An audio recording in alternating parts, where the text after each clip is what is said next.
হ্যাঁ আসবো। আরে মিয়াজি, কতদিন পরে এলে, বসো। কি ব্যাপার, আজকাল দিন তোমাকে খুঁজেই পাওয়া যাচ্ছে না। তুমি একবারও আমার কথা ভাবলে না? আচ্ছা, কতদিন হয় তুমি কিছুই পাঠাচ্ছ না, বিষয়টা কি? বড় ভাই মৃত্যুর খবর পাইয়া গ্রামে গেছিলাম, মাটি মুটি দিয়া 40 সাইরা তারপর ঢাকা আসলাম। Very sad, very sad. আচ্ছা, এক কাজ করো, এখন তোমার কথা বলো। কিন্তু স্যার একটা কথা, গ্রাম থেকে মেয়েটারে ধরে নিয়ে আসছি, কিছু বুঝে টুঝে না, তার আপনি অবশ্যই বুঝে দিতে পারবেন। স্যার টাকাটা দেন, 1 ঘন্টার মধ্যে পাঠিয়ে দিচ্ছি।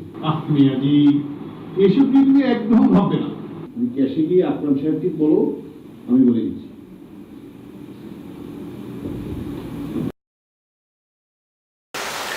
কি নাম তোমার? জি, আমার নাম তিথি। বাহ, চমৎকার নাম। কে কে আছে বাড়িতে তোমার? বাড়িতে মা আছে আর ছোট 2 ভাই আছে।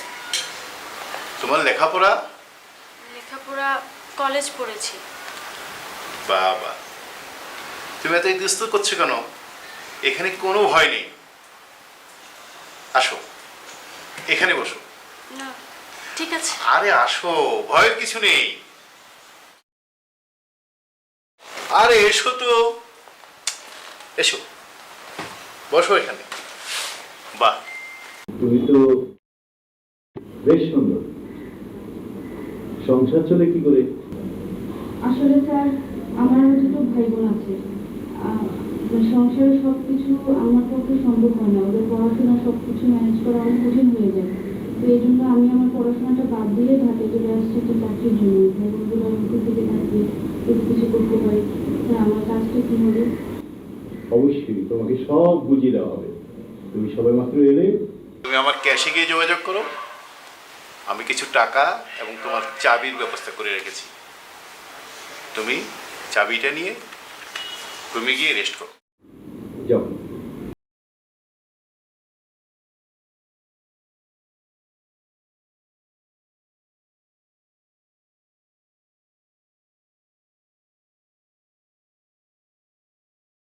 আসতে পারি?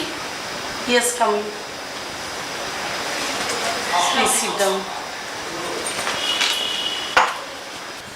আচ্ছা, তোমার নামটা কি? জি, আমার নাম তিথি। স্যার তোমার বিষয়ে আমাকে ইনফর্ম করেছে। আসলে স্যার চয়েসটা খুব ভালো। জি, কি বললেন? না না, কিছু না।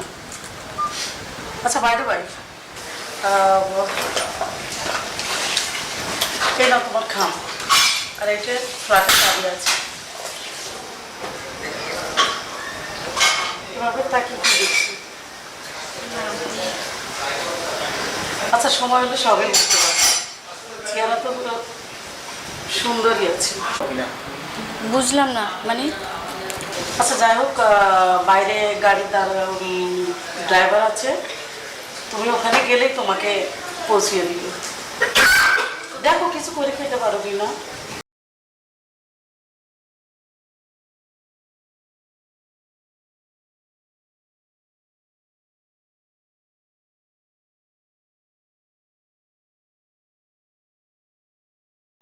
কিছু বলবেন? হ্যাঁ মা, আপনাকে অফিসে শুনছি আমার মেয়ে তিথি চাকরি করে। তো আজকে 15-20 দিন যাবৎ আমার মেয়ের কোনো খোঁজ খবর পাইতেছি না, এমনকি মা আমি ফোনেও পাইতেছি না। মা আমি অনেক টেনশন করতেছি, আর আপনাদের অফিসের ঠিকানাটা মিলেই তো আমার অনেক সময় লাগছে মা। আচ্ছা মা, মা আমার 3টা মেয়ের মধ্যে এই মেয়েটা আমার বড় মা। বাপ ছাড়া মেয়ে আমার সংসারের হাল ধরছে মা। আমার সংসারটা আমার এই মেয়ে দেখে মা। আমি আজকে 15 দিন যাবত আমার মেয়েরই পাইতেছি না মা। যে কোনোভাবে আপনি আমার একটু সাহায্য করেন। আপনি সাহায্য না করলে মা আমি আমার মেয়ের সন্ধান পাবো না। আচ্ছা মা,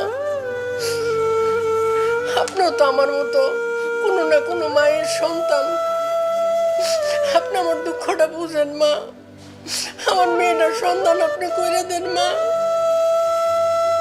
আচ্ছা এইসব কিছু আমি জানি না, তবে আপনার মেয়ের নামটা কি বললেন? তিথি। তিথি? দিদি অনেকদিন আগে এসেছিল, তার সাথে কথা বলে উনি চলে গেছে। মা দয়া করে আপনি আমার একটু আমার মেয়ের আচ্ছা, সন্ধান কান্নাকাটি দেন। করেন না, আমি তো বললাম যে ওর বিষয়ে আমি কিছু জানি না। প্লিজ আপনি আসতে পারেন।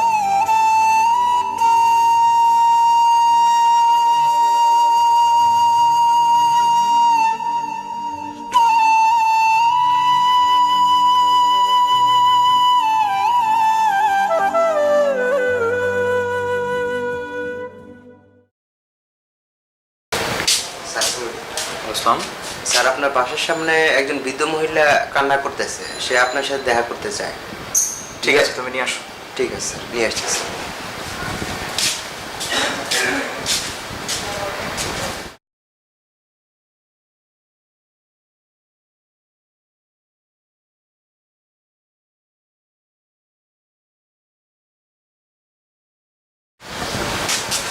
স্যার নিয়ে আসছি। আসসালামু আলাইকুম। ওয়ালাইকুম আসসালাম। বসুন, তুমি যাও, আমি তোমাকে ডাকবো পরে। জি, কি হয়েছে আমাকে একটু খুলে বলুন তো। বাবা, আমি নরসিংদী থেকে আসছি। আচ্ছা, আমার মেয়ে এখানে একটা অফিসে চাকরি করতো। ওর মেয়ের নাম তিথি। ওর বাবা নাই, ছোট ছোট রাইখে আমার বাবা মারা গেছে। আমার মেয়েটার আমি অনেক কষ্টে সৃষ্টি লেখাপড়া শিখাইয়া বড় করছি। তো আমার মেয়েটা একটা চাকরি নিছে বলছিল, মাঝখানে কিছু টাকা পয়সাও পাঠাইছে। তো আজকে 15 দিন হয় আমি তার সাথে কোনো যোগাযোগ করতে পারি না, এমনকি ফোনেও আমি যোগাযোগ করতে পারি না। আর অফিসে আমি আসছি, অফিসের ঠিকানাটা আমি অনেক কষ্ট করে জোগাড় করছি।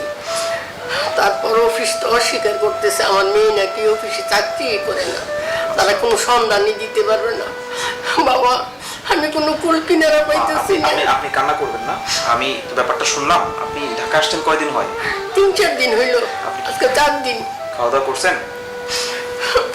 না বাবা, আমি তো এরকম টাকা পয়সা নিয়ে আসি না। আচ্ছা আচ্ছা, আপনি যেহেতু সমস্যাটা আমাকে বলছেন, আমি বিষয়টা দেখবো। আপনি এখন খাওয়া দাওয়া করেন, একটু বিশ্রাম করেন, তারপর আমি আপনার কাছ থেকে বিস্তারিত ঘটনাটা শুনছি। এই করিম, বাবা, আপনি আমার না না না না, না, করবেন না। হাত জোড়ো না। আমাকে তো বলেছেন, আমি বিষয়টা দেখবো। করিম, ওনাকে নিয়ে যাও, খাওয়া দাওয়া করো, উনি বিশ্রাম শেষ হলে তারপর আমি বিষয়টা দেখছি। এবার আসেন। আর ওই ফ্যাক্টরি জিমের নাম্বারটা আমাকে একটু দিও তো। জি, আপনি ওনার সাথে যান। আসসালামু আলাইকুম। আচ্ছা, তুমি তিথি সম্পর্কে কিছু জানো না? স্যার আসলে আমি কিছুই জানি না স্যার। সত্যি করে ভেবে বলো তো। সত্যি বলছি স্যার, আমি কিছু জানি না। তুমি এতক্ষণ পর্যন্ত আমাকে যত ইনফরমেশন দিলে, তোমার কথা এবং কাজে কোনো কিছুতেই মিল নেই। এই অফিসে তুমি কত বছর? 4 বছর। 4 বছরে তুমি জানো না কে আসে, কে যায়, কে হারিয়ে গেল? কিছুই জানো না তুমি? তার মানে আপনি আর কিছুই জানেন না? না স্যার, আমি কিছু জানি না। এই মেয়ে, সত্যি করে বলো, তুমি ওই মেয়ের ব্যাপারে কিছু জানো না? আচ্ছা, একটা কথা বলো তো, তোমার অফিসে তোমার বসকে কে মেয়ে এনে দেয়? তা তো তুমি অবশ্যই জানো। স্যার, মিয়াজি নামের একটা লোক আসতো, আর 2 মাস যাবত স্যার অফিসে আসেন না। অফিসের স্যালারিটাও উনি দেন নাই স্যার। এর বাইরে বিশ্বাস করেন আমি কিছুই জানি না। মেয়াজির নাম্বারটা দিতে পারবা তুমি? স্যার আমার ফোনে আছে কিনা দেখতে হবে স্যার। এই নাও তোমার ফোন, নাম্বারটি বের করে দাও। দেখো, স্যার নাম্বারটা নেন। বলো। স্যার 01727। তুমি আমাকে না বলে ঢাকার বাইরে কোথাও যাবে, তোমাকে আমার যে কোনো মুহূর্তে প্রয়োজন হতে পারে, মনে থাকবে? ঠিক আছে, তুমি এখন যেতে পারো। মিয়াজি,